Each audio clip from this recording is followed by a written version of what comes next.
बिस्मिल्लाहिर्रहमानिर्रहीम। अस्सलाम वालेकुम व्यूअर्स, क्या हाल है? उम्मीद है सब ठीक होंगे। अल्लाह ताला सबको अपने घरों में खुश रखे, आबाद रखे, आमीन सुम्मा आमीन।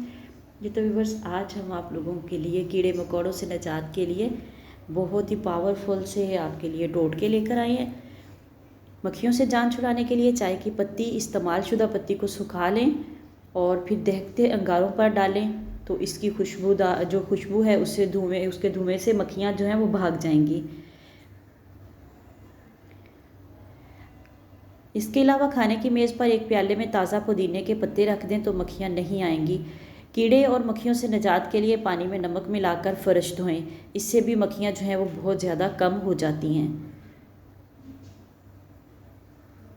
चींटियों और दीगर कीड़े मकोड़ों से महफूज रहने के लिए रोज़ाना 1 बाल्टी नीम गर्म पानी में 1 खाने का चम्मच मट्टी का तेल मिलाकर ज़मीन पर पोंछा लगाएं और दरवाज़ों की चौखट पर थोड़ा सा चूने का पाउडर और मट्टी का तेल डाल दें।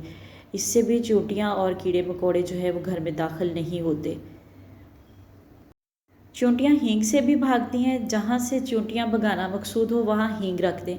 कपड़ों और बिस्तरों वगैरह को सीलन की बदबू और कीड़ों से महफूज रखने के लिए इनमें चंद अदद लौंग, खुश्क नीम के पत्ते डाल दें। वीडियो अच्छी लगे तो लाइक एंड शेयर ज़रूर कीजिएगा। चैनल पर नए तो चैनल को सब्सक्राइब करके जाइएगा और साथ में बेल आइकन को ज़रूर प्रेस कीजिएगा ताकि आने वाली वीडियोस का नोटिफिकेशन आप लोगों तक आसानी से पहुंच सके। मिलते हैं किसी नेक्स्ट वीडियो में, तब तक के लिए अल्लाह हाफिज़।